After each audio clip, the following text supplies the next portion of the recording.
Entonces sabemos que Borges fue profesor de la Universidad Católica de Mar del Plata, de la Cátedra de Literatura Inglesa y Norteamericana, en el año 1966, ¿no es cierto? Y que Gabriela Massanti, la madre de la editora de este libro, que como dijimos es Mariela Blanco, fue una de las alumnas que asistió a este curso de Borges, ¿no es cierto?, en el 66. También la editora hace una mención especial a quien fue decana de la UCA, o sea, de la Facultad de Humanidades de la UCA, que fue también alumna del curso en el 66, de este curso, que luego fue decana, y que fue tristemente asesinada, secuestrada primero y asesinada después, a mano de la AAA en el año 1975. La editora entonces la recuerda también a esta decana que se llamaba Coca Maggi. Bien, sabemos entonces que Borges viajaba a Mar del Plata a dar este curso con una frecuencia quincenal, es decir, cada 2 semanas. Iba los lunes en tren y sabemos que este curso se dio entre abril y septiembre del 66. Hubo una interrupción abrupta, como vimos al principio, dado que las últimas 3 clases no se dieron, y hay distintas hipótesis al respecto de por qué Borges habría dejado de impartir el curso. Una de ellas es que el decano de ese entonces, de la UCA, recibía numerosos mensajes anónimos molestos porque un profesor confesamente no católico estuviera impartiendo clases en la Universidad Católica Argentina, ¿no?, la UCA. La segunda hipótesis la da Bioy Casares, que dice que Borges habría tenido un golpe en el subte o metro yendo a Mar del Plata. Y una tercera hipótesis también es una decepción que habría tenido Borges, porque siempre él mencionaba que tenía muy poco tiempo para dar tanto contenido y, sin embargo, las clases estaban abarrotadas. De hecho, esto en las transcripciones que hay en el libro, constantemente se da cuenta de justamente de que el propio Borges decía que no tenía tanto tiempo para decir todo lo que le gustaría decir. Bueno, estas son las 3 hipótesis que se manejan de por qué se interrumpió este curso. Lamentablemente, bueno, quedaron 3 bolillas, como vimos en el índice, por dar. Entonces, bueno, consta de 14 bolillas este curso. De la primera no hay grabación, lamentablemente, y, como dijimos, de la 12 a la 14 directamente no fue dictado. También se sabe que daba 3 clases por día cada vez que iba, y que las grabaciones corresponden a algunas de esas clases de cada día, de modo que posiblemente esté faltando alguna información que haya dado y que no haya quedado grabada. Otra información que da la editora en esta introducción es que muchos de los conocimientos que se dan en este curso luego fueron manuales.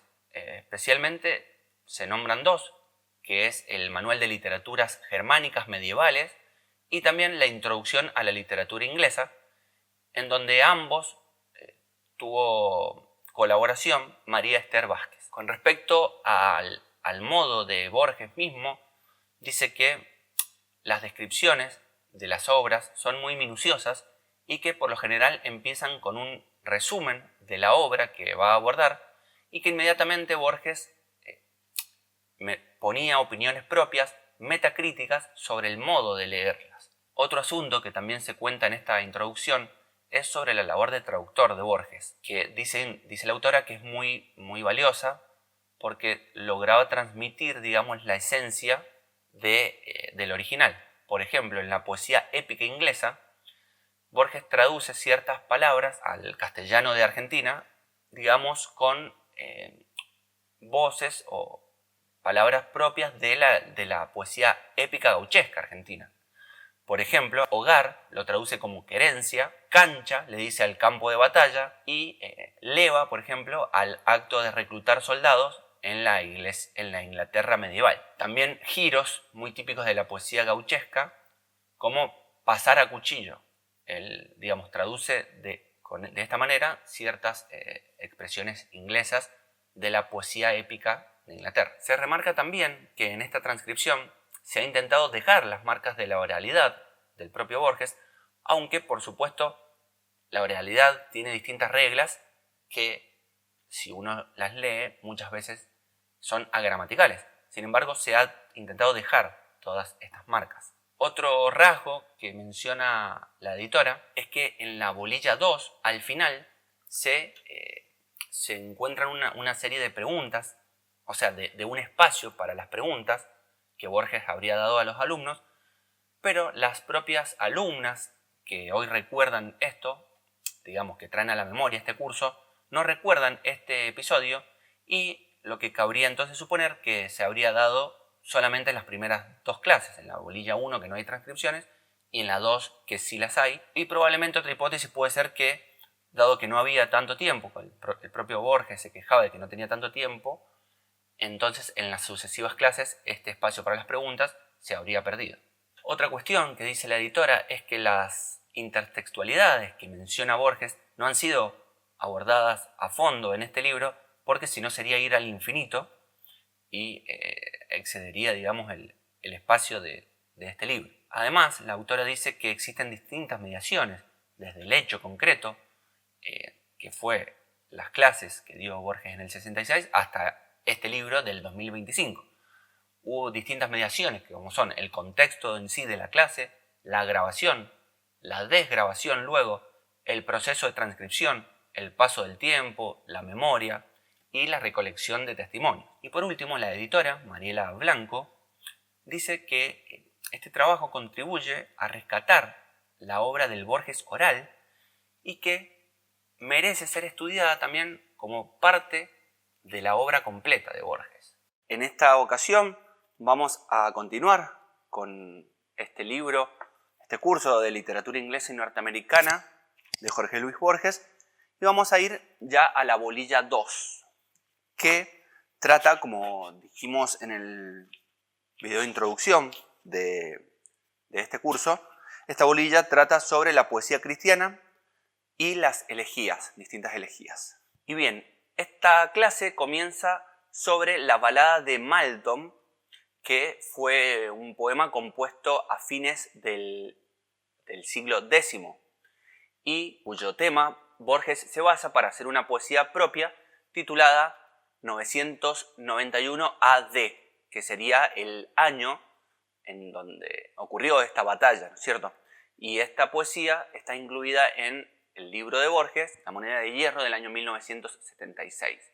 Y bien, este poema está basado en el combate justamente de Maldon, y Borges dice que en la Edad Media no se caracterizaba por ficcionalizar los hechos, de modo que es muy probable que incluso los pormenores que se narran en esta poesía épica existiesen, ¿no es cierto?, hayan ocurrido de verdad. Y por lo tanto, que esta poesía haya sido compuesta por un superviviente de este combate.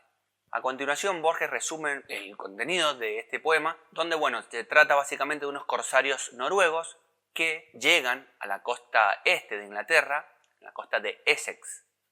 Y entonces los ingleses, o los anglosajones, le avisan al rey, al alcalde de Essex, el alcalde Maldon. Y Borges dice un detalle donde en el poema no se habla de Inglaterra como país, como patria, sino que simplemente se habla de que son los vasallos del rey de Inglaterra. Quienes lo defienden actúan en tanto vasallos del rey y no en tanto patriotas que defienden una tierra o una patria, porque estamos justamente en la Edad Media en el contexto de una sociedad feudal. Las patrias vendrían muchos siglos después. Después, más adelante, en esta misma bolilla, Borges habla de la evangelización que se dio en Inglaterra y de ciertas historias contadas por Beda. Un ejemplo es la historia de Caedmon, que era un pastor ignorante, inculto, digamos, analfabeto, y era costumbre, digamos, en las reuniones de la época, juntarse y pasar de mano en mano un arpa, y cuando te tocaba el turno tenías que recitar una poesía o cantar alguna gesta.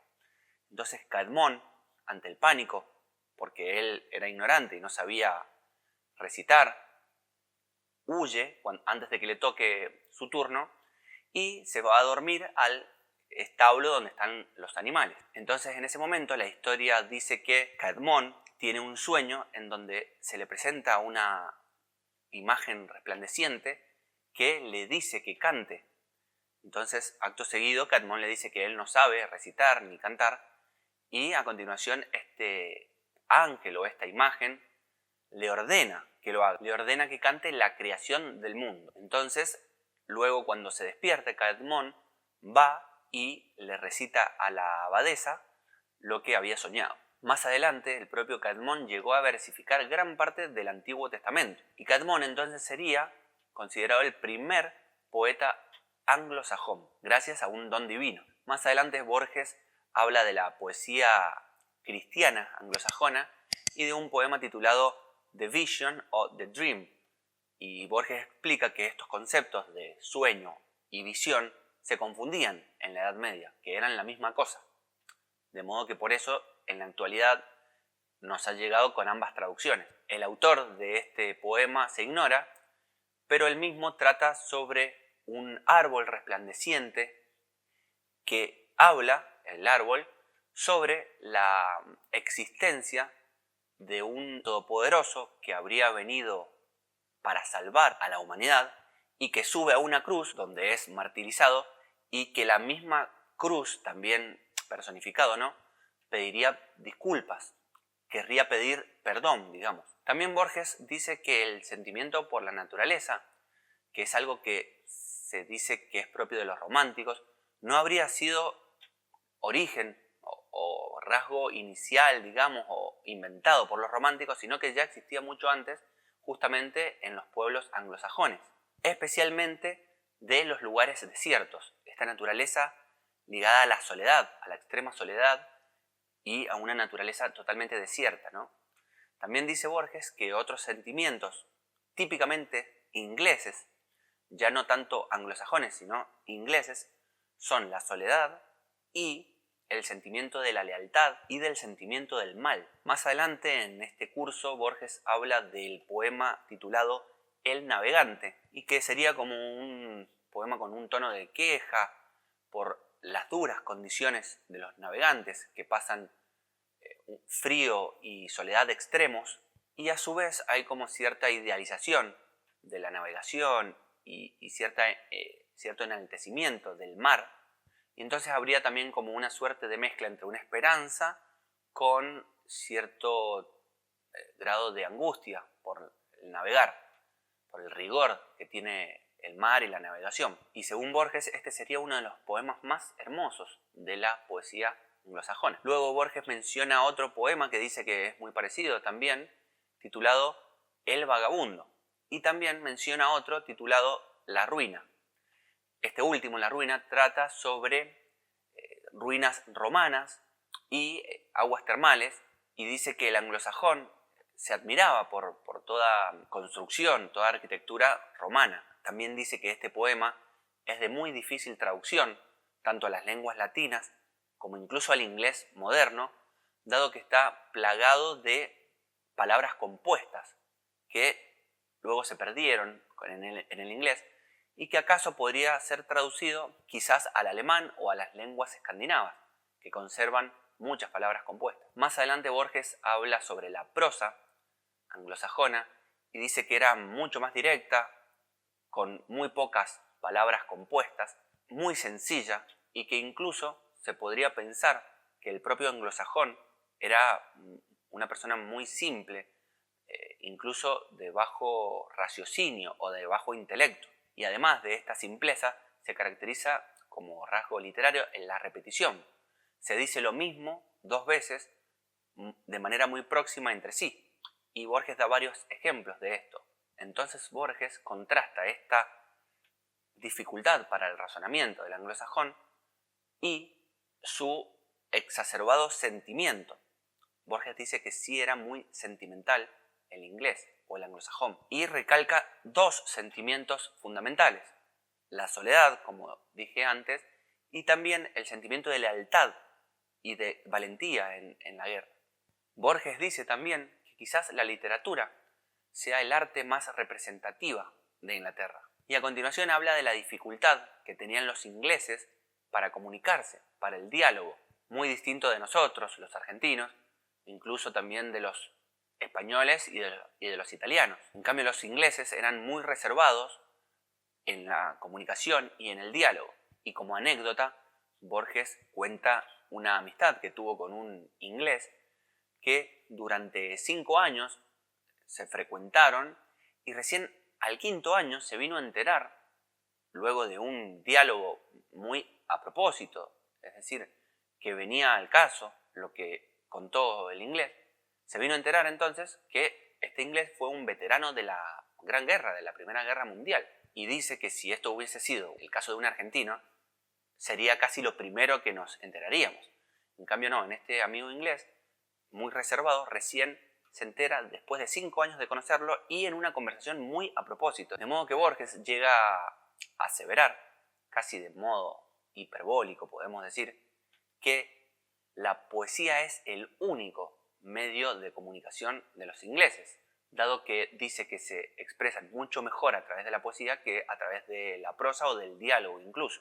Y como ejemplo pone a Kipling, que dice que desde la poesía podía casi nombrar o explicar o expresar lo que quisiera, cualquier cosa del mundo, pero en su lengua oral huía de las personas y temía muchísimo expresarse porque dice que no tenía esta capacidad oral, que sí la tenía de grado superlativo en la poesía.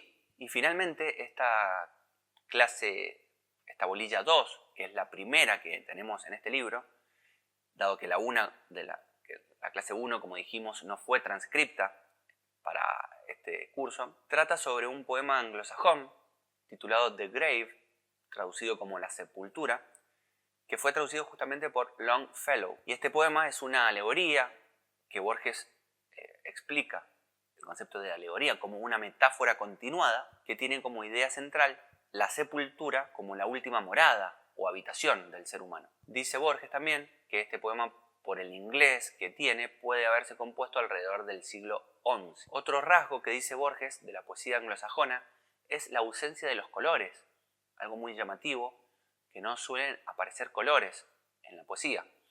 Y hay ciertos críticos o ciertas opiniones que dicen que esto puede deberse al clima inglés, un clima constantemente nublado, digamos, con muchas lluvias, días grises podríamos decir, y no tan coloridos. Finalmente está la sección de preguntas de los alumnos y figuran 2 en esta bolilla. Uno pregunta por el tema de las imágenes, dado que no hay colores explícitos, le pregunta a este alumno si existen muchas imágenes en la poesía anglosajona. Borges dice que sí, que efectivamente las imágenes sí abundan, pero que suelen ser de matiz auditiva. Son imágenes relacionadas a lo sonoro, a lo auditivo, y no tanto a lo visual. Y por último, un último alumno pregunta sobre cuándo empezó a estudiarse la poesía anglosajona. Borges responde que fue en el siglo XVII y que se debió a cuestiones políticas, dado que el rey, Carlos I, decía ser descendiente de Banquo, quien a su vez decía ser descendiente del rey Arturo. De este modo, el rey Carlos I vincularía o daría legitimidad a su cargo como rey por ser un supuesto descendiente divino. Es el turno de la bolilla 3, que trata sobre el influjo de la conquista normanda sobre el idioma y el resurgimiento de las letras en el siglo XIV, y los autores de Chaucer y Langland. Y muy bien, esta bolilla empieza Borges hablando sobre la invasión normanda a Inglaterra en el año 1066 y explica que los normandos eran de origen escandinavo, pero que hacía un siglo y medio que ya estaban en Francia, de modo que podemos hablar casi de una invasión francesa a Inglaterra. Y muy bien, una fuente de estas invasiones es el historiador islandés medieval Snorri Sturluson. Y bueno, de él extrae la siguiente historia. Habla de un rey sajón llamado Harold que tenía un hermano que se llamaba Tostig. Después Borges habla de una capilla muy pequeña y muy lejana que él tuvo el honor de conocer en Gran Bretaña que habría sido erigida por estos hermanos. Y bueno, cuenta ahí la anécdota que fue un día de invierno, que estaba todo nevado y estaba muy alejada de esta iglesia. Aún así él pidió ir, y después María Esther Vázquez cuenta que entró a rezar, y cuando salió, en realidad Borges le dijo que había dado el Padre Nuestro en sajón antiguo para darle una sorpresa a Dios. Así dijo Borges. Y muy bien, siguiendo con la historia de estos hermanos, Tostig, el hermano menor, pensaba que tenía derecho a compartir el reino con su hermano Harold, y Harold le denegó ese derecho. Entonces Tostig, un poco resentido, busca alianza con el rey de Noruega, que se llamaba Harald, parecido al nombre de su hermano. Harald Hardrada se llamaba.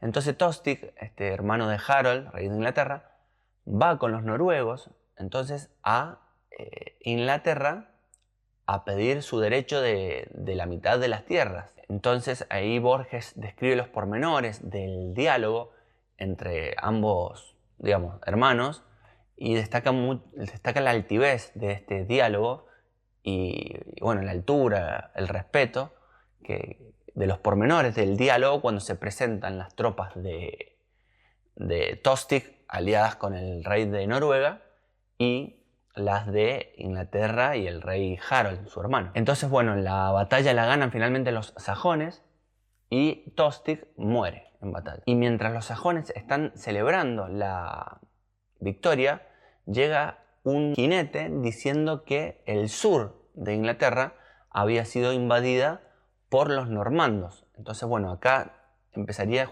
sí la invasión normanda en la que quiere hacer hincapié Borges. Entonces Harold ahí tiene que llevar a sus tropas, exhaustas por la batalla que acaban de vencer, al sur a seguir defendiendo la isla. Entonces esto supone una victoria muy cómoda por los normandos, dado que bueno, venían descansados y los sajones, los ingleses, acababan de tener una batalla. Entonces aquí muere el rey Harold, ganan los normandos, muere el rey Harold, después de haber matado a su hermano Tostig. Los normandos entonces se reparten el país y Borges destaca también el poderío de la figura de Guillermo el Conquistador, una figura clave en todos estos sucesos, y también dice que los normandos tenían una característica de la que carecían los ingleses, que era el orden, ordenar, gobernar, organizar, algo totalmente ajeno para los sajones. Y entonces, bueno, además cuenta una anécdota que Guillermo el Conquistador le gustaban los cuervos, criaba cuervos. La lengua sajón entonces quedó dividida en 4 dialectos. Esto todo ocurre alrededor del 1066. El anglosajón sigue cultivándose. Borges dice que de las lenguas germánicas, la más latina de todas es la inglesa, justamente por su gran influencia del francés. Recordemos que los normandos venían de Francia, si bien tenían un origen escandinavo, hacía un siglo y medio que ya estaban asentados en Francia. Borges también destaca que las palabras del vulgo, las cotidianas, las palabras coloquiales, sí provenían puramente del sajón, en tanto que las palabras de la cultura sí fueron adquiridas del francés. Borges también dice que una característica propia o muy fuerte de la literatura anglosajona es la presencia de la aliteración. Es algo muy típico de esta literatura. Más adelante Borges habla del protestantismo y dice que esta corriente surge primero que todo en Inglaterra, antes que en cualquier otro país, porque él dice que ya en el siglo XII un teólogo llamado Wycliffe ya prefigura esta doctrina y dice, por ejemplo, que la presencia de la Eucaristía es puramente simbólica, como dice el protestantismo. Dice también, por ejemplo, que la autoridad no es de la Iglesia, sino la Biblia, y entonces lo que hace es traducir la Biblia íntegramente al inglés. Ahora sí, Borges pasa a hablar del autor Chaucer, que bueno, vivió entre el 1340 aproximadamente, y sí se sabe la fecha de muerte, que es el 1400. Entonces Borges dice acá que en la tradición, en la Edad Media, la tradición de las traducciones consistían en mejorar el original, un concepto totalmente diferente del que entendemos en la actualidad por traducir. En la Edad Media se intentaba mejorar el original, adaptarlo, y era como una forma de superarse. Y da un ejemplo de Chaucer que traduce la célebre expresión de Hipócrates, ars longa vita brevis, el arte largo, la vida breve, que referido a la medicina, pero Chaucer lo traduce the life so short, the craft so long to learn. La vida tan breve, el arte tan largo para aprender. Acá Borges destaca lo poético de la traducción, que le da el intensificador tan, el so, ¿no es cierto? Respecto de la vida de Chaucer, se dice que todas las literaturas lo dividen su vida en 3 periodos. El primero, llamado el periodo francés, que es el periodo alegórico. Luego vendría un periodo italiano, donde la poesía pasa a ser de individuos. Y finalmente un periodo inglés, donde podemos ubicar los famosos cuentos de Canterbury. Después Borges pasa a la obra Troilo y Criseida de Chaucer y dice que el origen podría estar en que, bueno, en la Edad Media circulaba la mistificación literaria acerca de la cual habrían habido 2 testigos de la guerra de Troya, de los hechos de Troya, que son Dares y Dictys.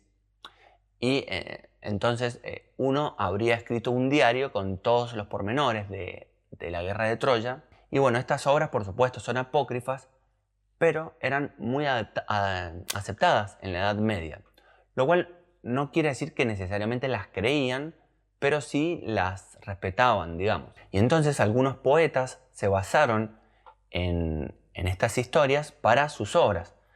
Borges cita a 2 poetas, uno es Guido delle Colonne y el otro es el famoso Boccaccio, que en su Filostato narra justamente esta historia de Troilo y Criseida, de la cual toma Chaucer para hacer su traducción o reversión. Borges a continuación explica o narra brevemente un resumen de esta obra, que básicamente es la historia de un amor de una mujer débil, podemos decir, y enamoradiza que necesita de la protección de un hombre.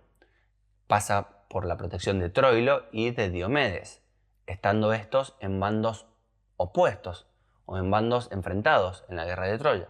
Entonces Borges dice que Chaucer traduce, o más bien recrea, esta obra de Boccaccio y que cambia la semblante de uno de los personajes, que es Pándaro, que es el amigo de Troilo, que es quien lo ayuda a concretar su amor con Criseida. Chaucer también agrega detalles verosímiles para mejorar sobre todo la parte psicológica de la trama, en especial el personaje de Criseida, no lo hace tan simple. Borges dice respecto de Chaucer que odiaba la aliteración tan propia del sajón, entonces él la evita lo más que puede. Este poema de Chaucer, Troilo y Criseida, tiene aproximadamente unos 8000 versos y se ha dicho que podría considerarse la primera novela psicológica de la literatura europea.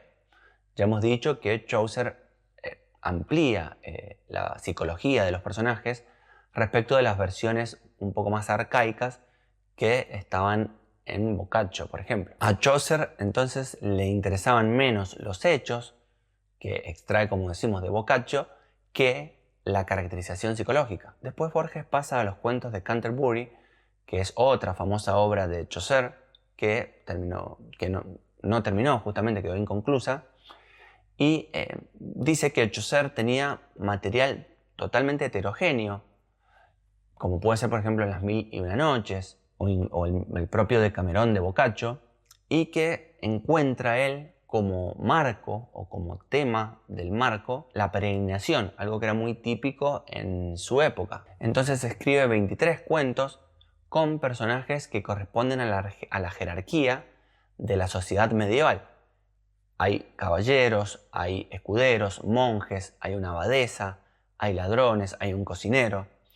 Y cuentan o bien historias licenciosas o bien historias piadosas.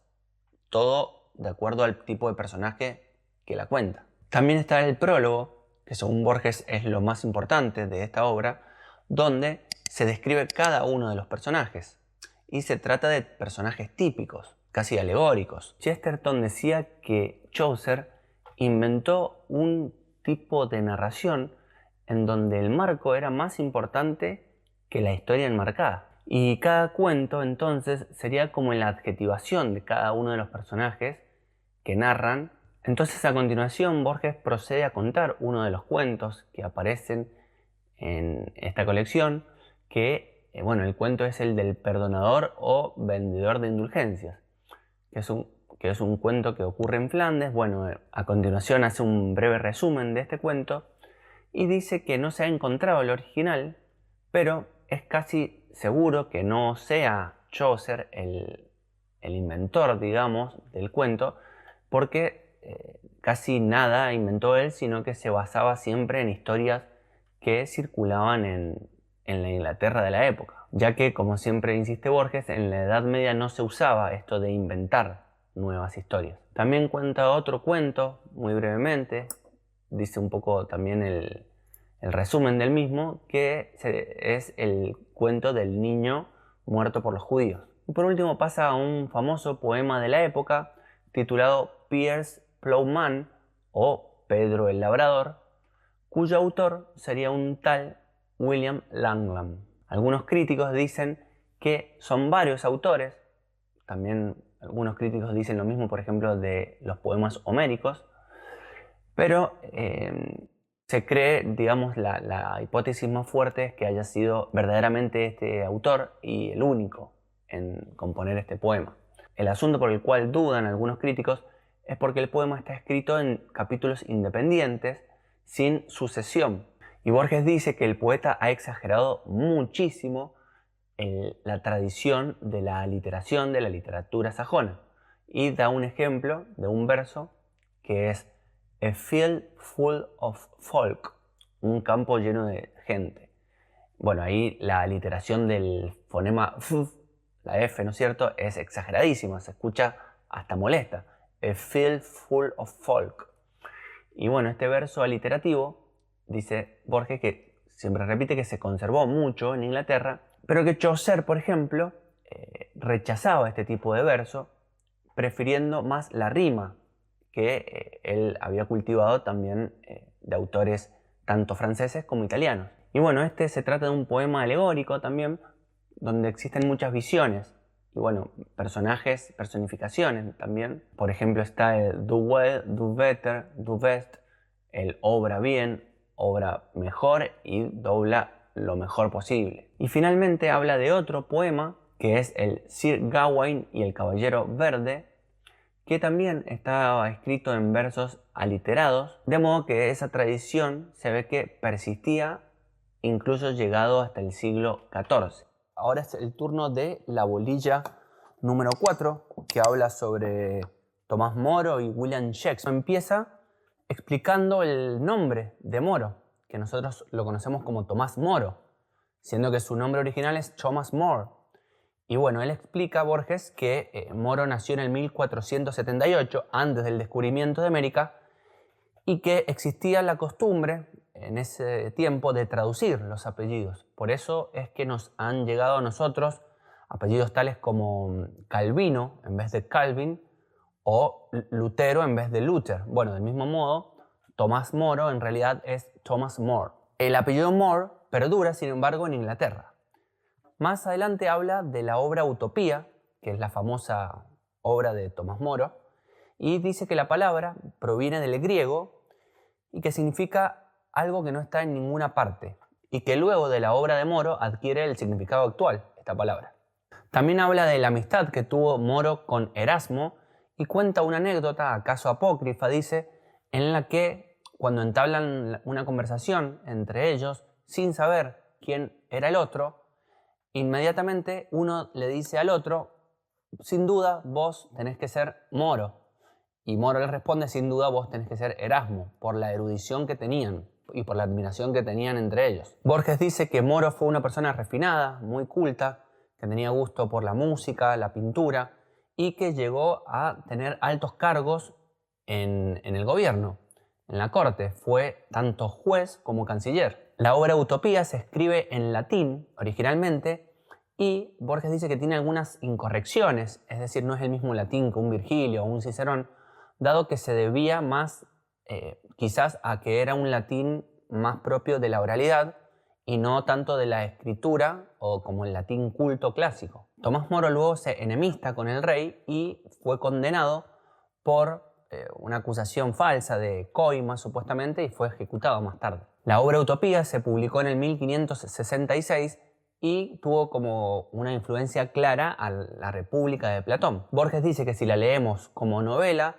es pobre y si la leemos como utopía, es decir, como este género literario en donde un autor propone un gobierno ideal, como en la República de Platón, también le faltan recursos para ser considerado de este género. Y a propósito, Chesterton decía que simplemente era una obra de fantasía de Tomás Moro, sin ninguna otra explicación.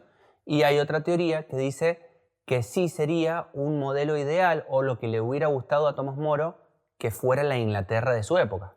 Y ciertas ideas que contiene la obra son la abolición de la propiedad privada, la absoluta igualdad entre hombres y mujeres y, por ejemplo, el gusto o la supremacía de la agricultura por sobre la ganadería. Moro decía que la agricultura era la que salvaría a Inglaterra, de modo que en Utopía es una tierra de agricultores. Otra característica que tenía esta utopía, este lugar ideal, es que estaban prohibidos los juegos de azar y solo estaban permitidos juegos como el ajedrez, el que conocemos nosotros, y otra variante de ajedrez más compleja, inventada. Además, prohíbe algo de difícil prohibición, como son las conversaciones largas y tediosas. Borges en esta clase luego pasa al teatro de la época y dice que nació de la liturgia de escenificar dramáticamente la Biblia. Dice que de por sí ya la Biblia es muy dramática, como por ejemplo la crucifixión, entre otros hechos, y dice que primero este teatro empezó a ser escrito en latín y luego sí pasó a lengua vernácula, en el caso de Inglaterra al inglés, por supuesto. Luego habla Borges del género moralidades y su obra más conocida de la época, que es Every Man, o Cada Cual, en donde los personajes son alegóricos. Importan más los personajes alegóricos que los personajes individuales. Luego pasa a Shakespeare y dice que hizo de la ausencia del telón, que no existía esto en el teatro de la época, no existía el telón, hizo de esta carencia una obra de arte, porque, por ejemplo, cuenta que cuando un personaje se encuentra tirado, muerto en el piso, Shakespeare siempre genera poesía para tener la excusa de que venga otro personaje y retire el cuerpo, para que no queden todos los cuerpos en el escenario y la acción pueda proseguir. Y otro caso que Borges dice que Shakespeare utilizaba para poetizar aún más es el tema de los paisajes. No los describe simplemente, sino que los une al estado anímico de los personajes. Luego salta a Marlowe y bueno, dice que muere joven, a los 29 años, y que fue asesinado. También dice que fue un gran conocedor del latín y del griego y lo llama un ingenio universitario. Marlowe tenía una gran conciencia de su época. Él sabía que estaba en los albores de una nueva época muy importante, que es el Renacimiento, algo que Shakespeare no tenía. Más adelante Borges habla de la famosa tesis de que Marlowe habría sido el autor de todas las obras de Shakespeare, dada la gran erudición que tenía Marlowe y la condición de autodidacta que tenía Shakespeare. Y dice que, si bien esta teoría es verosímil, y es más verosímil que la teoría que dice que Bacon, el filósofo Bacon, habría sido el escritor de las obras de Shakespeare, dice que, sin embargo, esta duda de que quizás Shakespeare nunca existió y que fue Marlowe, recién nos vino en el año 1850. Es decir, que durante más de 2 siglos esto no fue un tema de conversación, es decir, nadie negaba de la existencia de Shakespeare, entre 1616, año en que fallece Shakespeare, y recién en el 1850, en que empiezan a aflorar estas tesis. Borges dice también que en Marlowe generalmente hay un personaje central con una pasión exacerbada y nos habla del ejemplo de la obra Tamerlane y también de su Fausto, obra en la cual luego Goethe se basaría, aunque esta obra o este tema o este motivo ya existía, incluso previo a Marlowe. Borges dice que este misterio en torno a la vida o a la existencia de Shakespeare puede deberse a que en su época no se hablaba de él mucho, dado que lo que importaban eran las obras y no el libretista. Caso análogo, digamos, al cine en la actualidad, en donde la gente muchas veces se acuerda en realidad de los actores, pero si uno pregunta quién fue el guionista de tal o cual película, la gente no le da tanta importancia. Otra característica del teatro de Shakespeare es que no le importaba o no buscaba tanto la verosimilitud. Dos planos podían estar aconteciendo al mismo momento.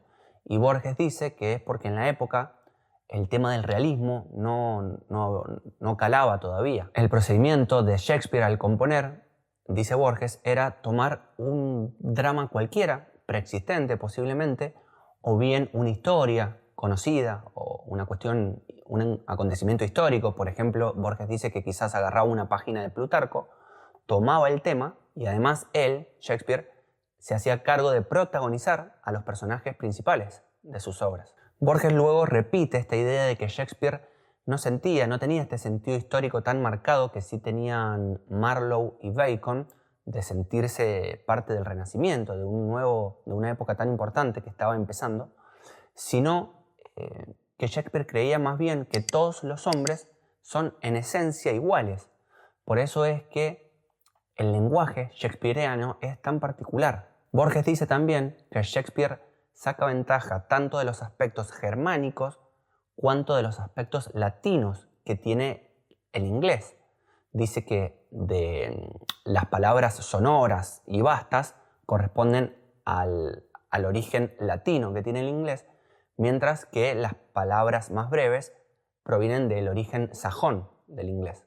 Borges dice también que la poesía de Shakespeare es prácticamente intraducible a ninguna lengua por su particularidad y su excelencia. Borges recomienda además a sus estudiantes en esta clase encarecidamente la lectura al menos de Macbeth y Hamlet, especialmente de Macbeth, y dice que si conocen el inglés los alumnos, lean por favor los sonetos en su lengua original. Y por último, Borges dice que en Shakespeare está también esta idea de que la historia es cíclica, una idea que ya viene desde Pitágoras, que luego también está en Nietzsche, y finaliza también diciendo que, o repitiendo esto de que las obras de Shakespeare estaban hechas para ser representadas y no para ser leídas, y por eso quizás Shakespeare pasó de alguna manera inadvertido en su época. Es el turno de la bolilla número 5, dedicada a John Donne y John Milton. Y bien, primero Borges empieza fechando la vida de John Donne, que nació en el 1773 y murió en el 1631. Su abuelo era protestante, pero su padre era católico y lo hizo a él también católico. Dice que su padre era muy rico y que el propio John era una persona muy extravagante. Luego escribe un tratado en defensa del suicidio, diciendo que es una forma de homicidio, y dice que el homicidio, es aceptado cuando corre en riesgo tu vida, es decir, en defensa propia. Borges dice que la poesía de John Donne era muy áspera, contrario al gusto o a lo natural, lo predominante de la época, que era una poesía mucho más dulce. Borges dice que Donne era una persona muy culta, con mucha erudición, mucha lectura, y que tuvo primero una vida muy licenciosa. Estuvo, por ejemplo, casado, o tuvo relaciones amorosas con una mujer casada, y encima versificó esta experiencia. Más tarde Donne se dedica a la teología. También Borges dice que en esa época estaba prohibido para los católicos ocupar cargos públicos, y más tarde se convierte entonces a la fe anglicana, aunque no, digamos, por afán de ocupar cargos públicos, sino que realmente lo hace de manera sincera, dice Borges, y finalmente fue obispo. Borges dice que la obra de John Donne fue muy variada, que se le ocurrió, por ejemplo, en un momento tomar el tema de las transmigraciones del alma, tema que aborda Pitágoras y también Platón. Entonces Borges explica un poco estos escritos acerca de este tema. John Donne empezó siendo un poeta erótico y terminó siendo un poeta místico, pero Borges dice que siempre lo hace con la misma intensidad, es decir, primero sobre el amor físico y más tarde sobre el amor divino. Borges analiza en esta bolilla algunos versos de John Donne y dice que Donne meditaba constantemente acerca de su muerte. Dice Borges también que estamos ante un poeta muy sincero y muy atormentado y muy arrepentido de sus primeros años, de aquella vida licenciosa y de su obra erótica. Y Borges dice que si lo tuviera que encasillar, sería un poeta conceptista. Esto de encasillar es algo muy propicio, dice, para los profesores de literatura, pero él estaba en contra. No obstante, él dice que sería un poeta conceptista como Quevedo, aunque aún más sincero que el propio Quevedo. Luego Borges pasa a hablar de John Milton, dice que era hijo de un comerciante y que también era muy culto, tanto como John Donne. Conocía, por ejemplo, el hebreo, el latín, el italiano, el francés e incluso formas antiguas del inglés. Dice que desde muy chico sabía que sería poeta y estudió también en la universidad, aunque tuvo algunas polémicas políticas y terminó yéndose de la universidad. Se casó a los 35 años y se dice que no tuvo mujer antes porque seguiría el principio de castidad, que para él era algo muy valioso, una virtud, y que consideraba que era bueno para hacer un poema en vida. Él quería que su vida fuese como un poema también. Borges también dice que Milton estuvo muy cerca del panteísmo, aunque no al extremo de Spinoza. En el siglo XVII, el género literario más prestigioso era la epopeya, ya que se seguía aún a referentes como Homero, a pesar de que Aristóteles había dicho en su poética que la forma más elevada era la tragedia. Milton quiso pensar en un tema muy universal que atañe a todos los hombres y vio que, por ejemplo, la Ilíada refería a un tema muy puntual, que era, digamos, la cólera de Aquiles, o a lo sumo una ciudad sitiada. Incluso la Ilíada también era un tema algo puntual porque es, digamos, el origen, digamos, se narra o se quiere narrar el origen del Imperio Romano. Entonces Milton lo que busca es un tema aún más genérico y entonces escribe su Paraíso Perdido. Lo escribe en verso blanco, sin rima, y más tarde un amigo de él, Thomas Elwood, le dice que por qué no escribe ahora sobre el paraíso recobrado, ya que había escrito sobre el paraíso perdido. Y entonces Milton le hace caso y usa el tema del paraíso recobrado, pero no en la pasión de Cristo o en la crucifixión, sino que él toma el momento de la recuperación, digamos, del paraíso en la decisión de Cristo de sacrificarse por la humanidad al rechazar las tentaciones del demonio, es decir, los famosos 40 días en el desierto. Borges dice que en esta obra, El paraíso recobrado, una de las tentaciones que le acontecen a Cristo es la de la literatura clásica y la filosofía. Entonces Cristo, que representa de algún modo a Milton en ese momento, dice que literariamente las Sagradas Escrituras son superiores a la literatura clásica de los griegos y de los latinos. Y Borges dice que sin duda Milton lo creía así, no es simplemente una cuestión literaria. Milton, dice Borges también, era muy afecto al teatro y admiraba mucho a Shakespeare, aunque consideraba también a los clásicos, a la forma clásica, que era superior a los modernos.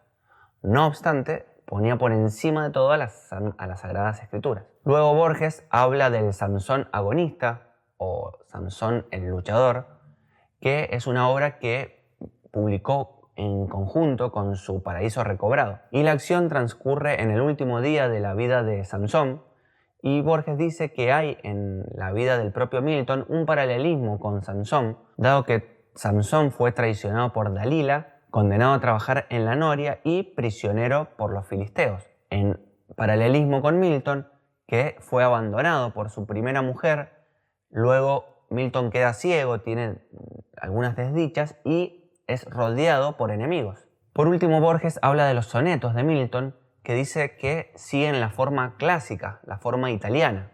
Borges entonces luego explica un famoso poema de Milton muy personal que habla sobre su propia ceguera y entonces detalla verso a verso. También Borges habla de la dificultad de traducir los versos del inglés al castellano, dado que muchas palabras del inglés son monosilábicas o bisilábicas a lo sumo. Y si tuviéramos que traducir del español al inglés, entonces habría que agregar muchas sílabas. Y por último, Borges analiza también otro poema de Milton titulado sobre la reciente masacre en el Piamonte, el cual, según Belloc, es su mejor poema, pero Borges no coincide. Es el turno de la bolilla 6. Bien, esta bolilla empieza con Jonathan Swift y los años en los que vivió, que fueron 1667 y 1745.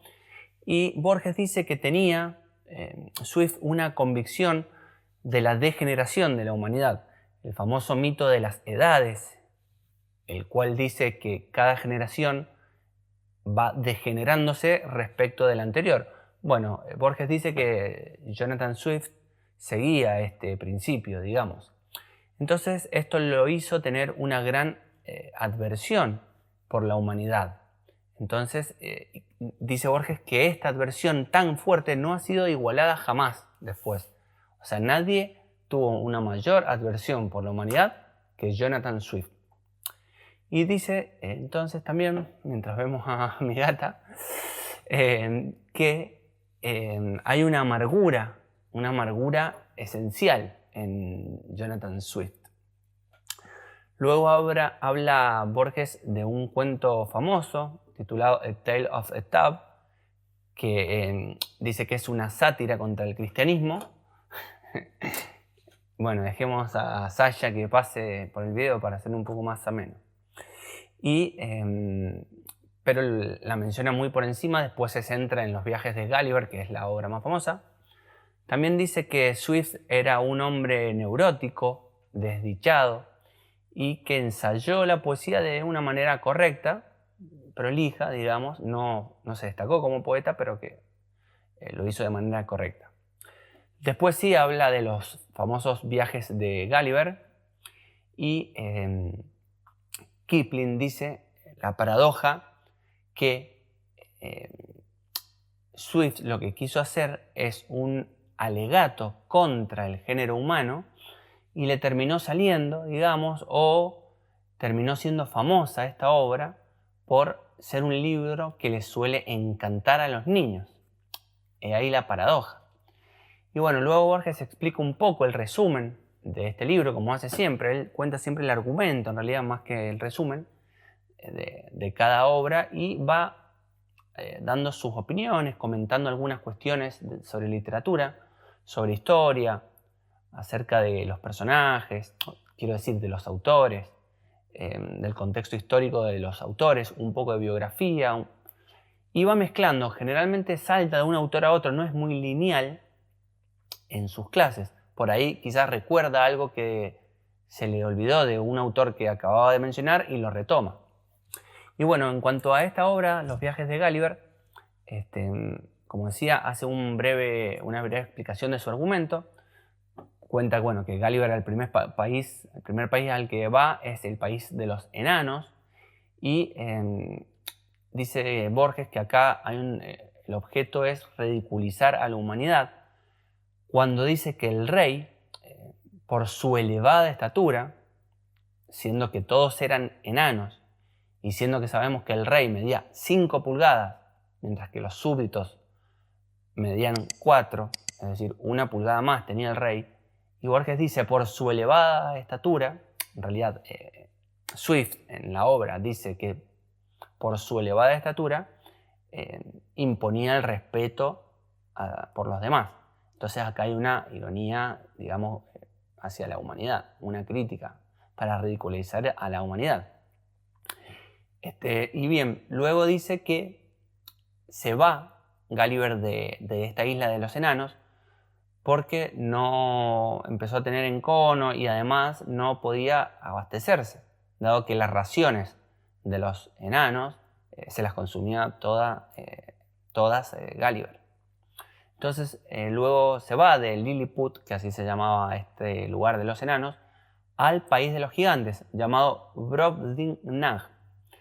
Y aquí también se va, tiene algunas rispideces con el... Había justamente un enano en esta isla de los gigantes, o en este lugar de los gigantes, con el cual tiene encono Gulliver, y además le molestaban los insectos que eran bastante gigantes para su tamaño.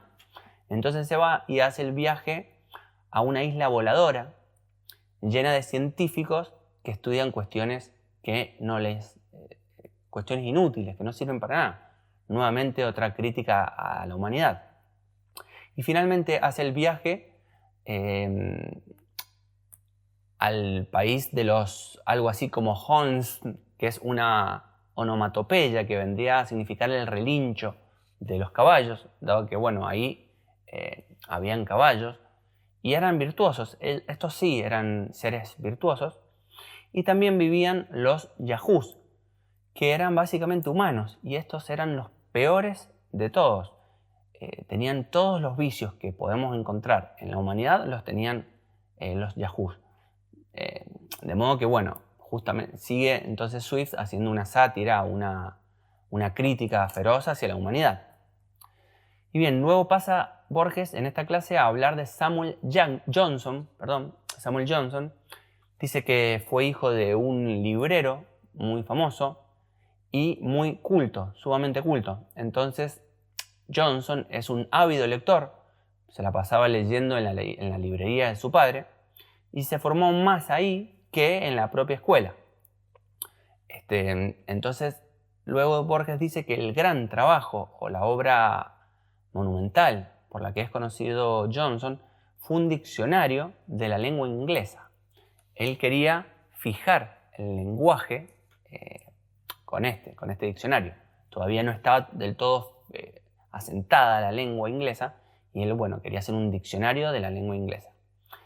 Y Borges dice que es curioso porque en la antigüedad no existían los diccionarios, los griegos y los romanos no tenían tal cosa, y luego en la Edad Media sí hubo algunos glosarios, pero de palabras difíciles únicamente. Entonces esto de los diccionarios es algo propio de la modernidad. Entonces Johnson, previo a él, no habían diccionarios de lengua inglesa. Entonces la manera de obrar de Johnson para hacer este diccionario era de leer a autores cuyo lenguaje era difícil o ríspido, duro, para anotar entonces con lápiz aquellos pasajes en los cuales, digamos, una palabra estaba usada de un modo que le parecía realmente útil o ingenioso o apto para explicar el sentido. Entonces Johnson escribía en el margen de estos libros la letra inicial de la palabra, o sea, explicaba el sentido, ponía la letra inicial para que luego sus amanuenses lo transcribieran en el diccionario. Y luego lo que hizo fue tomar el diccionario etimológico de Skinner y entonces agregar aquellas palabras que se le habían escapado. El diccionario apareció en 2 volúmenes y dio mucha fama a Johnson. Y dice Borges que Johnson era un hombre con temor a 2 cosas, a la muerte y a la locura. Y entonces cuenta Borges algunos episodios, algunas cuestiones de locura que tuvo Johnson, algunos arrebatos, digamos.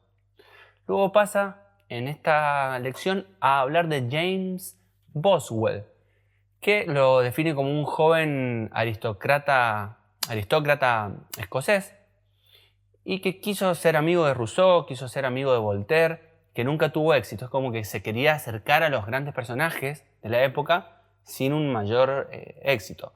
Sin embargo, dice que fue un hombre inteligente, y cuenta que Macaulay dice acerca de Boswell lo siguiente. Dice: Homero fue el mejor poeta, Shakespeare fue el mejor dramaturgo, Demóstenes fue el mejor orador, pero ninguno de ellos fue tan bueno en lo suyo como lo fue como biógrafo Boswell.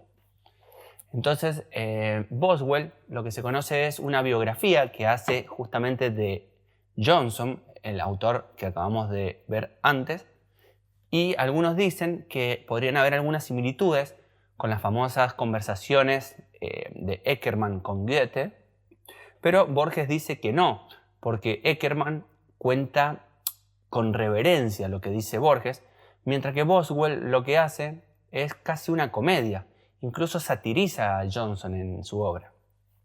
Y Bernard Shaw dijo que él tenía una herencia apostólica, dice, de los grandes dramaturgos que para él fueron Platón, que creó a Sócrates como personaje, digamos, más allá de la existencia, por supuesto, de Sócrates. Por otro lado, entonces, dice los evangelistas que crearon a nuestro Señor, dice, y Boswell, que creó a Johnson. Y por último, en esta clase, en esta lección, en esta bolilla, tenemos a Gibbon.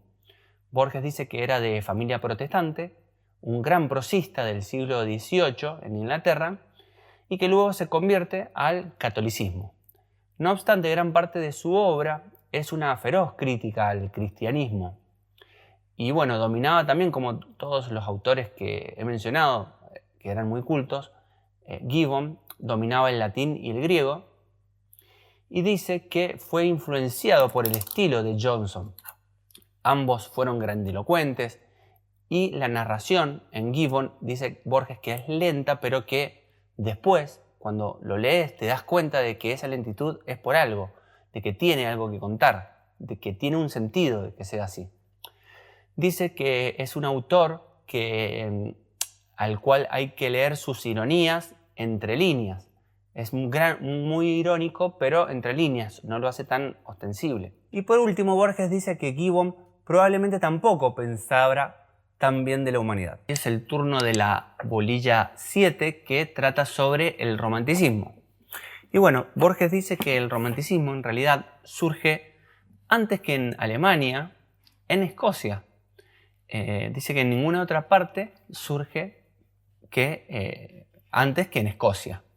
Y entonces habla de que en esa época se construyeron ruinas artificiales, y que entonces el Ossian de Macpherson sería una de esas ruinas artificiales. Ya vamos a hablar de este Ossian. Y bien, Macpherson es un autor de esta época, del siglo XVIII, mediados del siglo XVIII, que finge supuestamente traducir a un bardo del siglo III que se llamaría Ossian. Después Macpherson escribe el poema titulado Fingal y se lo atribuye a Ossian, que Ossian sería el supuesto hijo de Fingal. Toda una cuestión ficcional que en la época muchos lo creyeron. Y bien, como les decía, Macpherson nació en Escocia, a mediados del siglo XVIII, y dice Borges que pudo haber sabido el gaélico del mismo modo que, por ejemplo, un paraguayo culto puede saber el guaraní. Dice que era un muchacho pobre, modesto, y bueno, luego Borges cuenta el tema del oficio del poeta en Irlanda. Dice que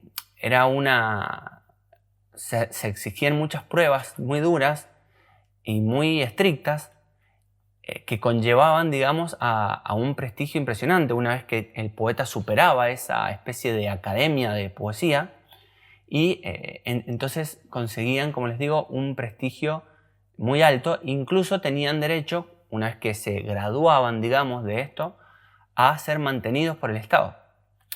Y bien, en 1771 se publican los supuestos trabajos completos de Ossian y despierta, como les decía, controversias.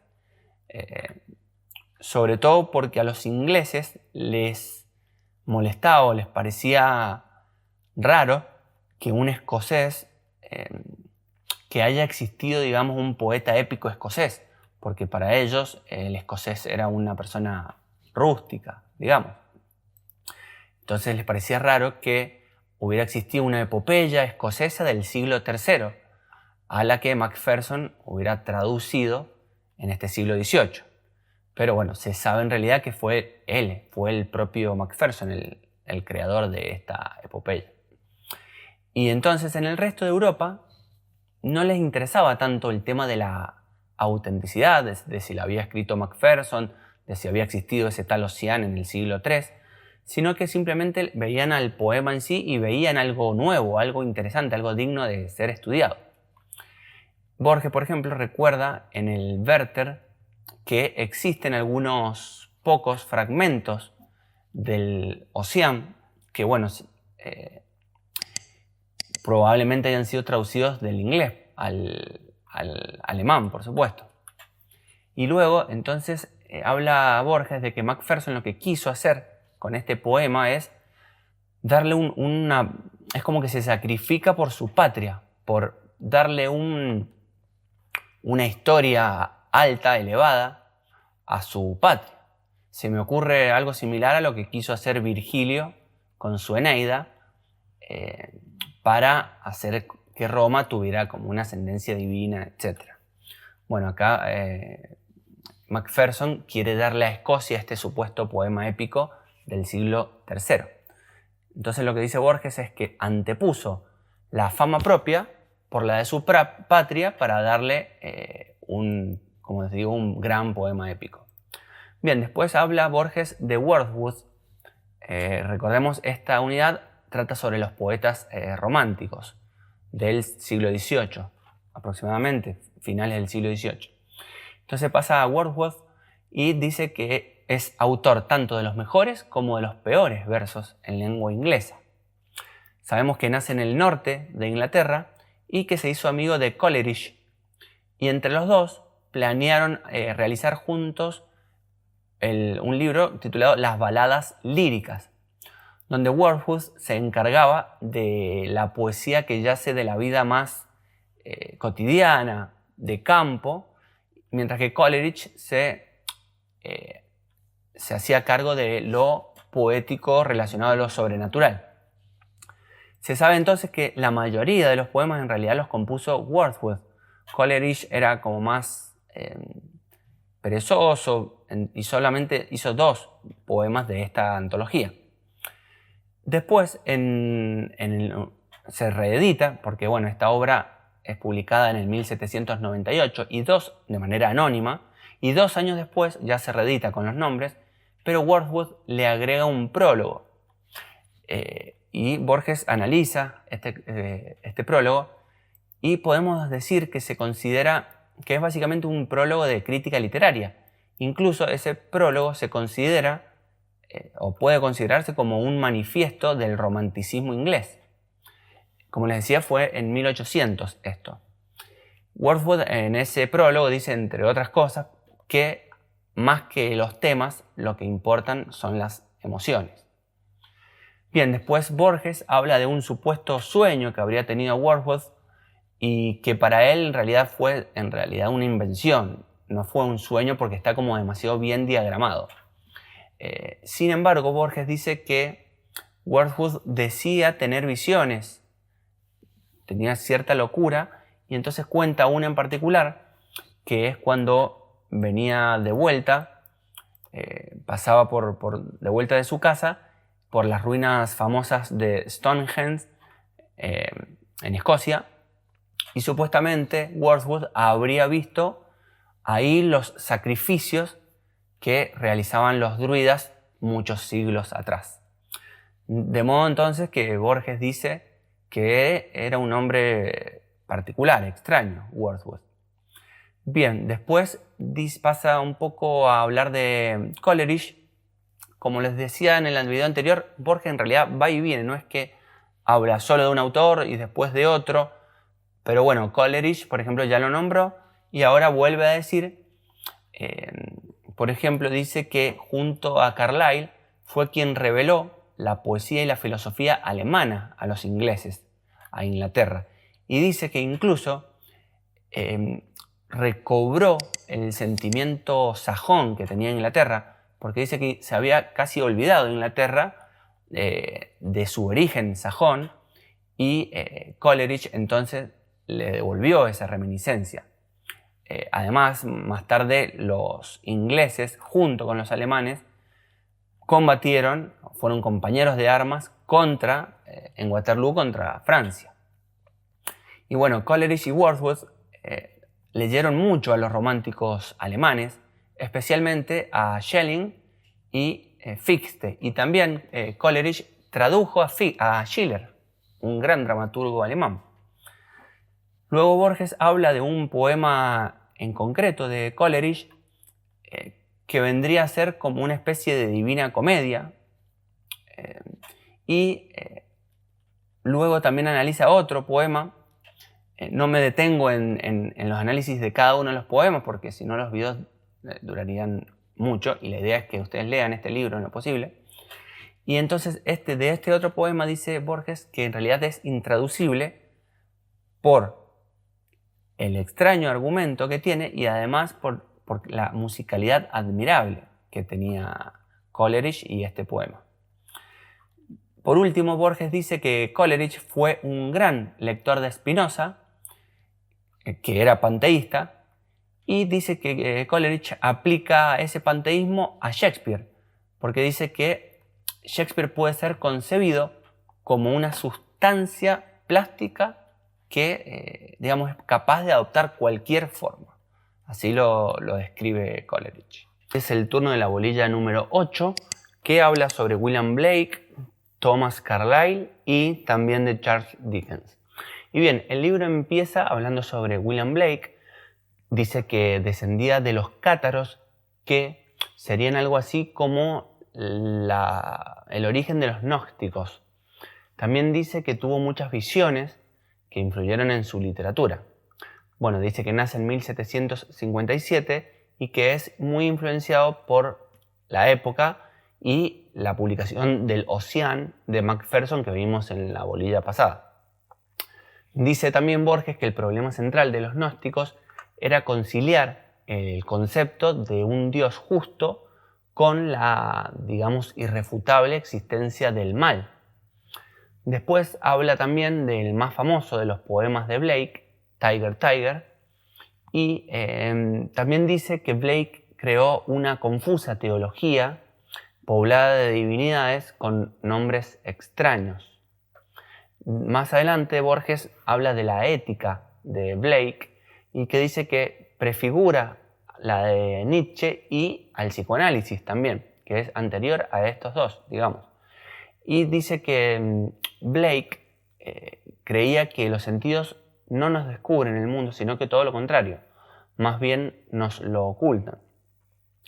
Más adelante pasa a hablar de Thomas Carlyle y dice, bueno, las fechas son 1795 y 1880 de su muerte, nacimiento y muerte. Dice que su padre era albañil y que Carlyle fue muy desdichado y neurótico, otro rasgo común que vemos en casi todos los autores de este curso, ¿no?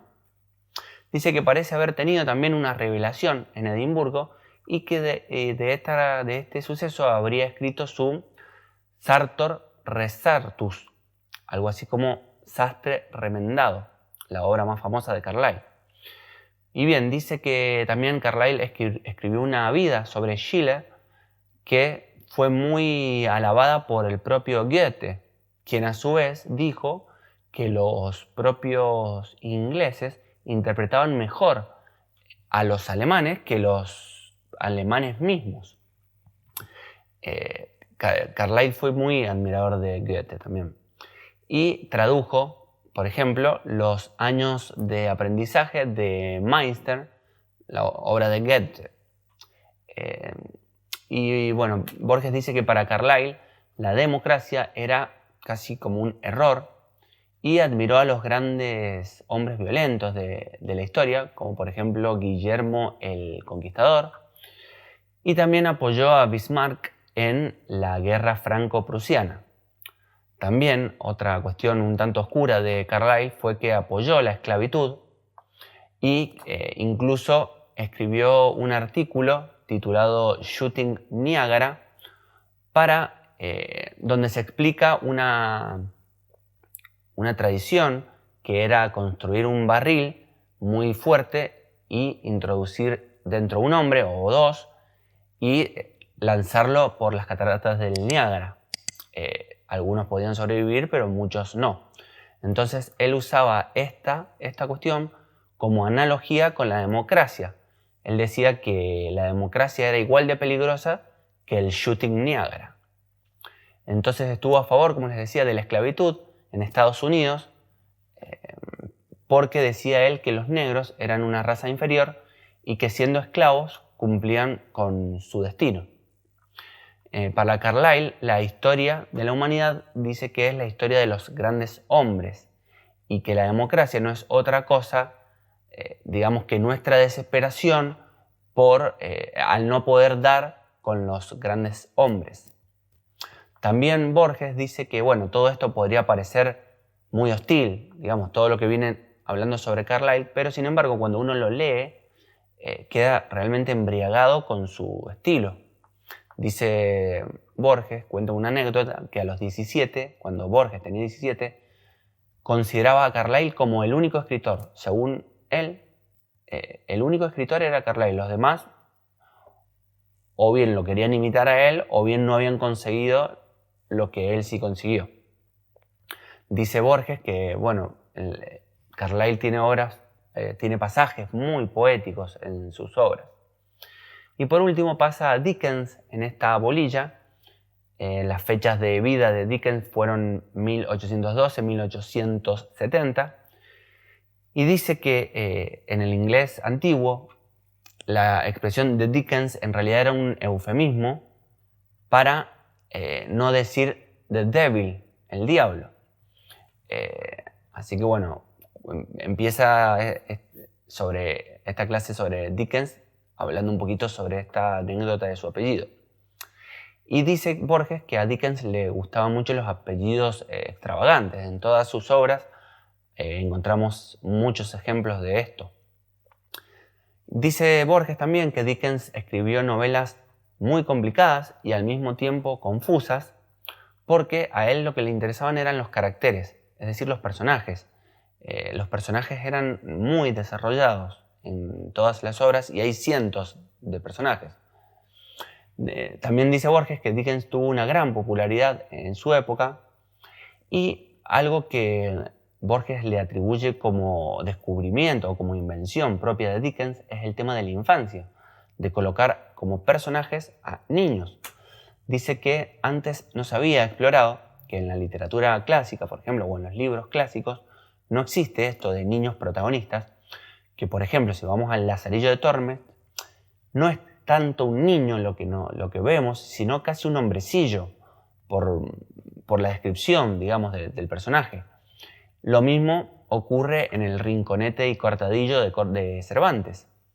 Entonces, Dickens habría inaugurado esta literatura infantil, digamos, o al menos protagonizada por niños.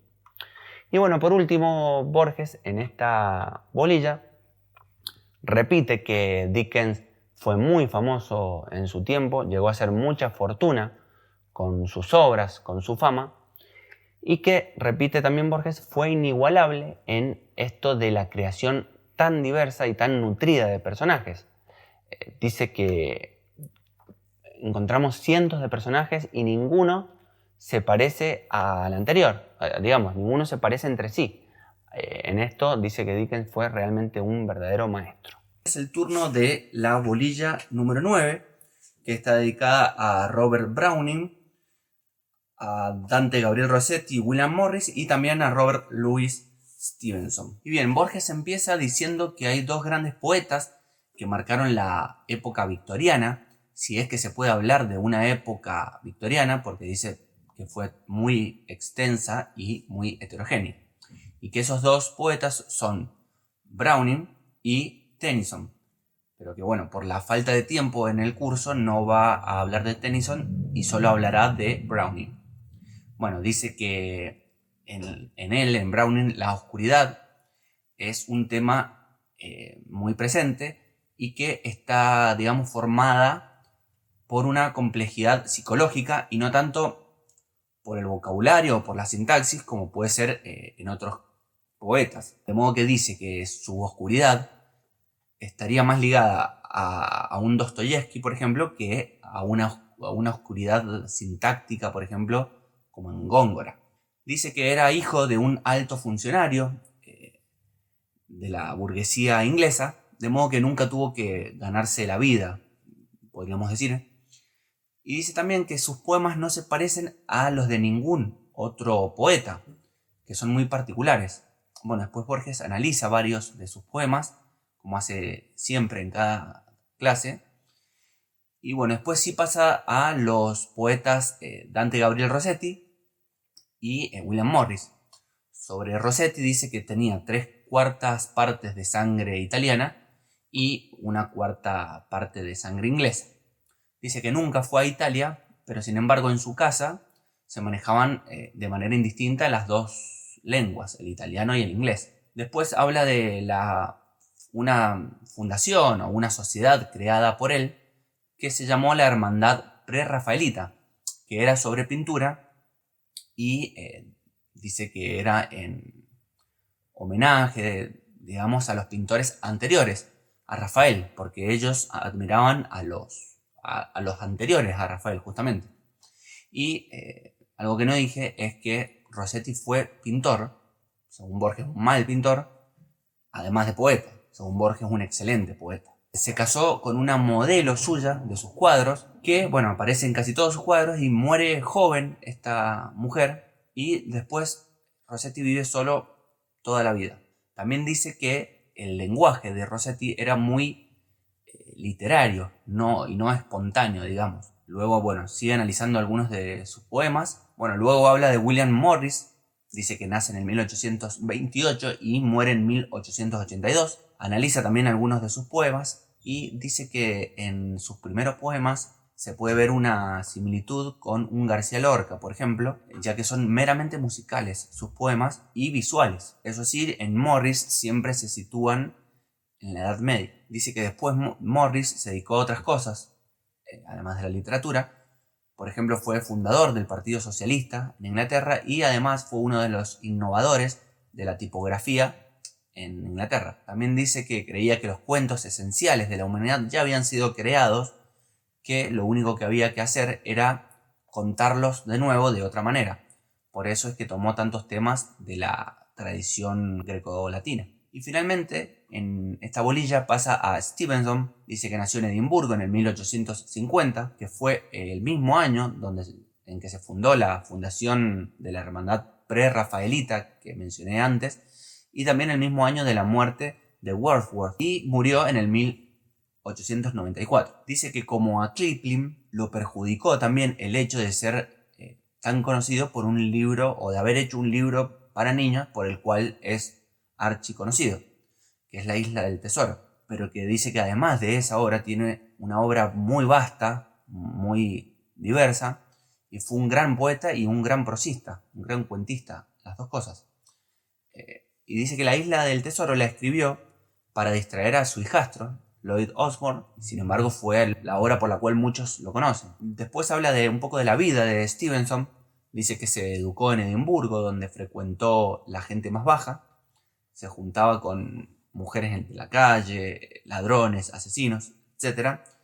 Y dice que la preocupación por lo ético, o la ética en general, lo acompañó toda la vida.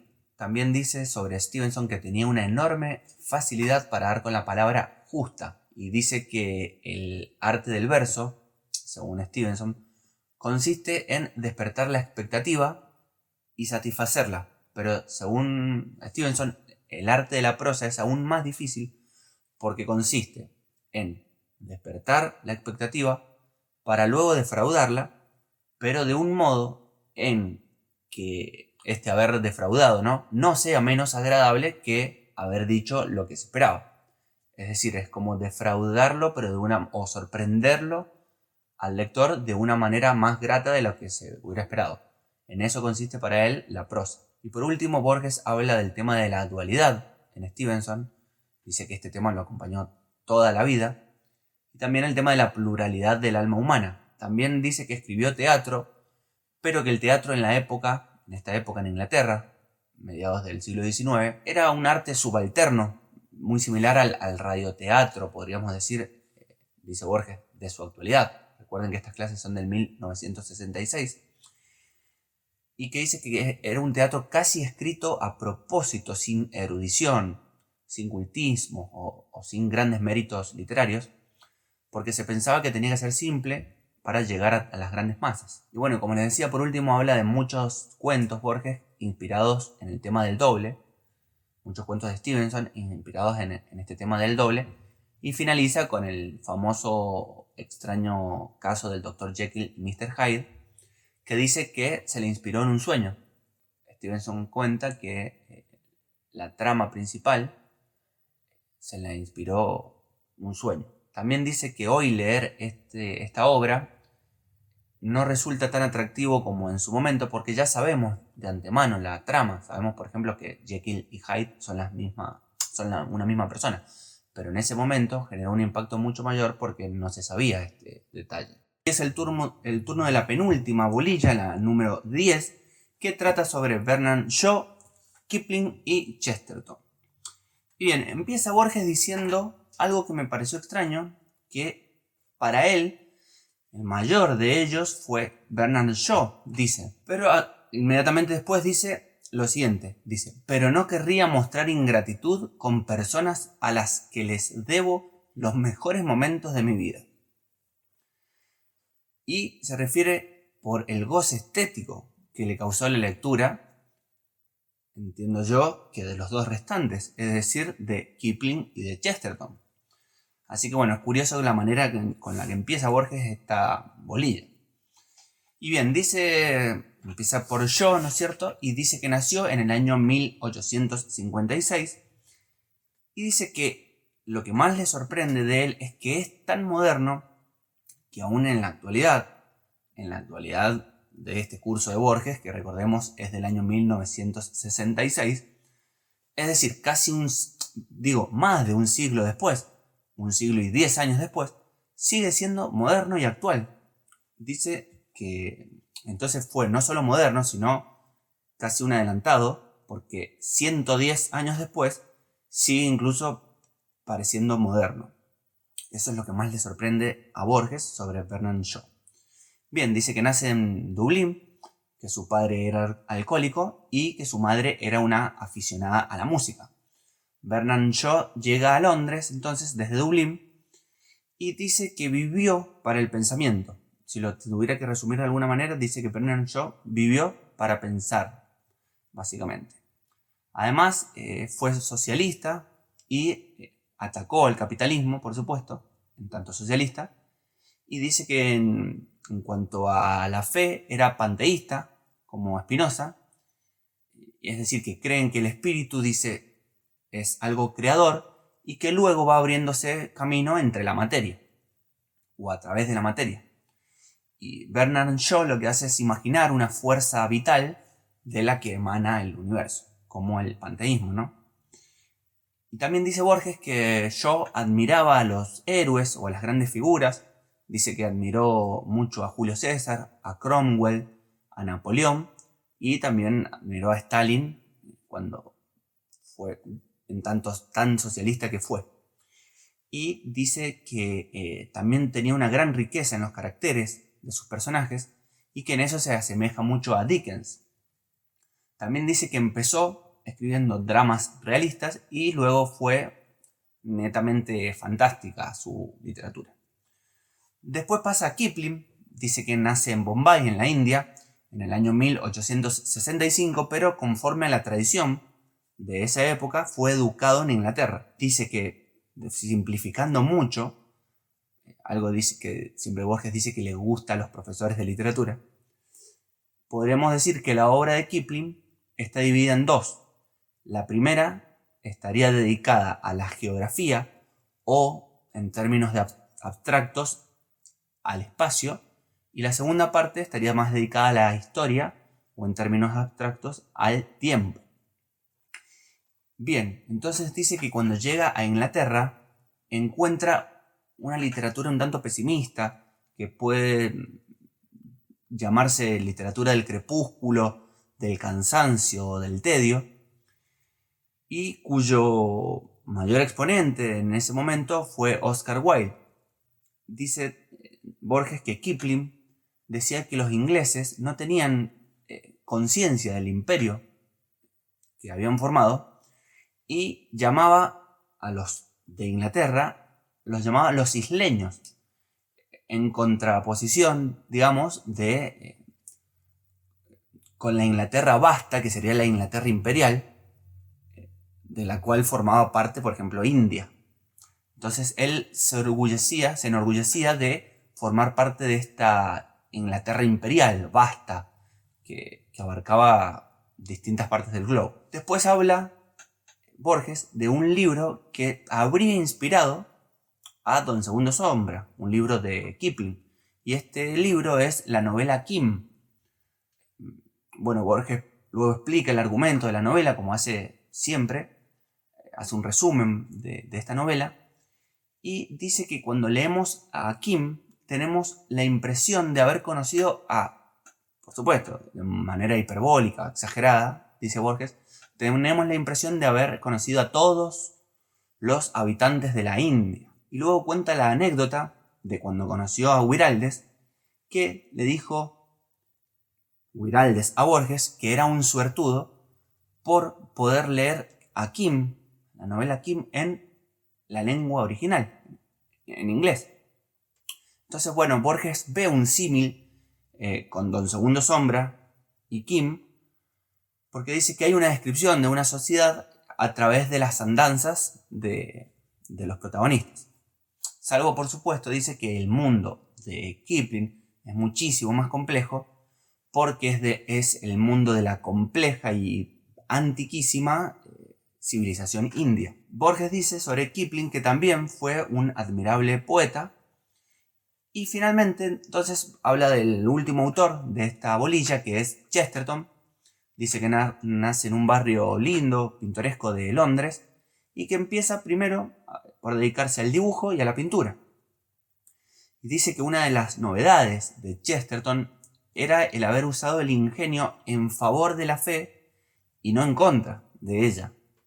Dice también, bueno, que como se sabe era un hombre muy corpulento, cuenta algunas anécdotas de que le cede su espacio a 3 mujeres en un transporte público. Y también dice que era Chesterton partidario de los pequeños comercios. Borges dice que la gente suele verlo de 2 modos a Chesterton. Como de una manera muy simple lo encasillan de 2 maneras. O bien como el apologista de la fe católica, o bien como un escritor de policiales. Borges dice que Chesterton era muchísimo más complejo que este simple binomio. Y con respecto a los cuentos policiales de Chesterton, dice que pueden leerse de diferentes planos y que eso lo hace mucho más ricos, porque pueden ser leídos de manera visual también. Dice entonces que pueden leerse además como policiales, pero también pueden leerse de acuerdo a otros géneros, de acuerdo a la época también, a la moda, digamos, de la época, de la lectura, de la recepción literaria de la época. De modo que también puede leerse, dice, como cuentos fantásticos, como cuentos de terror incluso, según vaya cambiando, como les digo, esta tendencia. Y esto es gracias a la riqueza creativa de Chesterton y esta elaboración en distintos planos de su literatura. También cuenta que fue muy amigo de Bernard Shaw y que tuvieron ciertas polémicas que se hicieron públicas en aquella época. También cuenta que Chesterton hacía periodismo, además de literatura, y que al igual que Kipling sentía un gran amor por Francia y una aversión por Alemania, al punto, dice Borges, de cometer el anacronismo de negar que los ingleses hubieran sido sajones. Dice Borges que Chesterton preferiría haberlos imaginado descendientes de los celtas o de los romanos. Y por último, Borges dice que no le hace falta recomendar ningún libro de Chesterton, dado que el alumno apenas agarre uno y lo lea, inmediatamente va a querer leer el resto. Bienvenidos a la última de las bolillas de este curso sobre literatura inglesa y norteamericana de Jorge Luis Borges. En esta ocasión, él empezó a dar la literatura norteamericana. Digo empezó porque, como he explicado antes, estaban pautadas 3 bolillas más, también sobre este tema. Pero bueno, esta fue la última que dio en este curso en Mar del Plata. Y trata sobre 2 autores estadounidenses. Uno es Nathaniel Hawthorne y el otro es Edgar Allan Poe.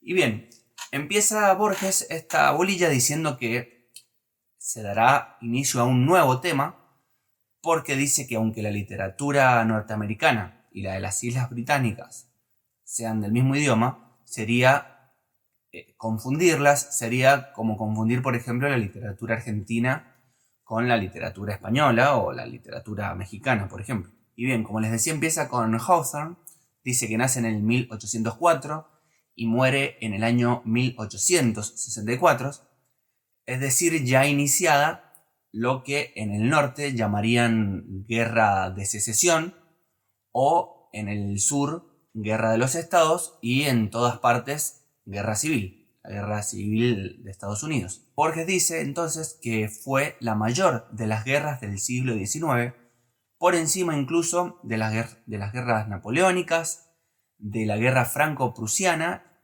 e incluso de las 2 guerras de Bismarck contra Dinamarca y Austria, y también incluso por encima de las guerras de las independencias de estas zonas de Sudamérica. Bien, los antepasados de Hawthorne habían sido pastores, calvinistas, protestantes y puritanos. Su padre fue marino, pero murió cuando él era muy chico, de modo que quedó a cargo de su madre únicamente. Dice Borges que hay un tema omnipresente en la obra de Hawthorne, que es el de la culpa secreta, o a veces culpa desconocida también, y que también tenía mucho gusto por las alegorías. Después Borges habla de un cuento en específico, el cuento sobre Wakefield, que dice que es un cuento muy extraño. Dice, no hay ni alegorías ni culpas en él, que eran las características de Hawthorne, pero dice que es muy extraño y que por su rareza podría ser tranquilamente un cuento de un Henry James, por ejemplo, o de un Kafka. Y bueno, según Hawthorne, dice que leyó el argumento en un periódico de la época. Y bueno, el argumento es que un señor burgués, sin motivo alguno, decide abandonar a su esposa durante 20 años y vivir en un alojamiento que está a la vuelta de su casa. Y al cabo de 20 años volver sin dar ninguna explicación alguna. Sin dar ninguna explicación. Entonces dice Borges que cuando Hawthorne leyó eso, lo emocionó mucho porque pensó que probablemente ese haya sido el único caso o el único hecho de esas naturalezas en la historia de la humanidad de todos los tiempos y del mundo entero. Trató de imaginarse cómo pudo haber sido el hombre, este personaje, y, o sea, este hombre real que él llevó a personaje, y su mujer. Y lo que dice Borges es que en realidad, o sospecha Borges, que en realidad esto también es ficción, que no existió ninguna historia de esta naturaleza que haya leído en un periódico, sino que incluso este mismo argumento, es ficción. Es decir, se le ocurrió a Hawthorne y decidió hacer este cuento. Borges también dice que hay algo que lo hace muy eficiente al cuento y a la literatura en general de Hawthorne, es que nunca dice, por ejemplo, la palabra extraño, ni maravilloso, ni tremendo, el narrador, sino que simplemente es extraño, maravilloso y tremendo el cuento. Y por último dice que una preocupación constante en la literatura de Hawthorne es la ética. Después pasa al otro autor de esta bolilla, que es el famoso Edgar Allan Poe.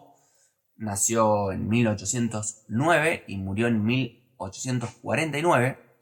Dice que, como todos sabemos, que tuvo una vida muy trágica y que fue neurótico y alcohólico. Dice que fue alcohólico justamente para consolarse de lo primero, de su neurosis. Además dice que tuvo la conciencia y la soberbia de de su inteligencia, de saberse un genio, una persona muy inteligente. También dice Borges que advierte cierta influencia de Hawthorne en Poe, salvo que en Poe es todo más exuberante, más tropical, dice Borges. Abundan, por ejemplo, las interjecciones, es decir, Poe no solo cuenta un hecho terrible, sino que lo dice constantemente, dice que es terrible.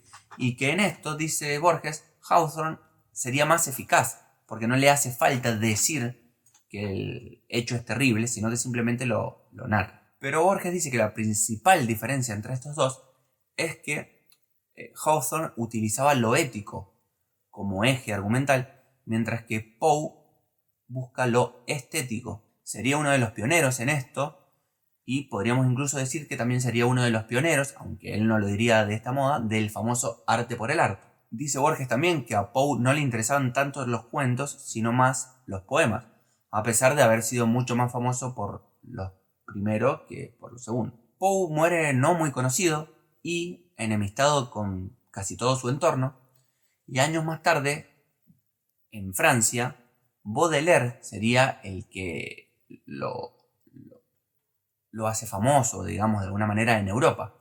Porque Baudelaire dice que encontraba, o Borges dice que Baudelaire encontraba argumentos de Poe, es decir, argumentos de él mismo en Poe, como que pensaban lo mismo, simplemente que escribieron en distintos tiempos y lugares. De modo que ve en Poe, Baudelaire, una especie de ángel tutelar. Después Borges, como siempre, analiza algunos cuentos de Edgar Poe y habla luego de la teoría del cuento de Edgar Poe, que decía que todo cuento debía escribirse en función de la última línea, que es algo muy usado, por ejemplo, en un género que él inventó, que el propio Edgar Allan Poe inventó, que es nada más y nada menos el cuento policial, o el género policial en general. Después Borges habla del famoso poema de Edgar Allan Poe, El Cuervo, y explica cómo lo compuso, que el propio Poe lo explica en realidad. Lo hizo pensando en la sonoridad y en el estribillo como eje articulador, y también, por ejemplo, explica cómo incorpora elementos en este poema, como por ejemplo el cuervo. Dice también que un poema no puede ser muy extenso porque perdería la intensidad, y pacta un número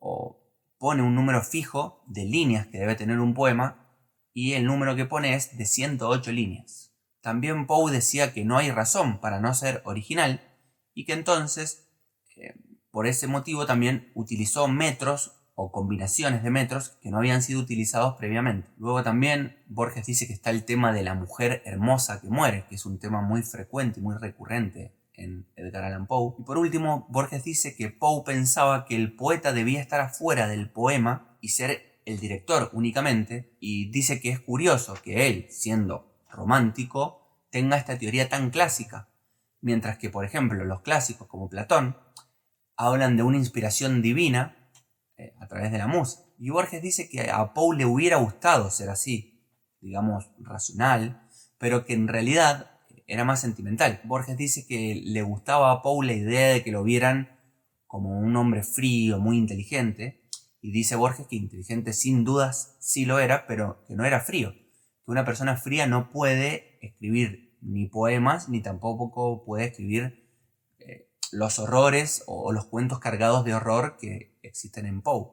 Y Borges dice que para Poe lo más importante del poema es la música, es decir, lo estético. Y lo dice en una sociedad cuya preocupación principal era lo ético y no lo estético. Es decir, lo dice en un momento en donde esta idea era revolucionaria, porque, por ejemplo, Verlaine lo dijo después también, pero ya era más aceptado esto del arte por el arte. Cuando lo dijo Poe, esta idea, como les digo, era revolucionaria, esta idea de crear poesía con el único fin de generar belleza. Y bien, amigos, eso fue todo este curso de literatura inglesa y norteamericana de Jorge Luis Borges. Fueron 11 bolillas, que fueron las que él dio de las 14 pautadas. Así que bueno, si les gustó, déjenme en los comentarios. Probablemente haga una reseña del otro libro que compré, que les mostré en la introducción, que es el curso de literatura argentina de Borges. Pero probablemente ahí haga un solo video reseñando el libro completo y no un video por capítulo. Así que bueno, ya te dije, si te gustó, dale like, comenta lo que quieras y nos vemos en el próximo video.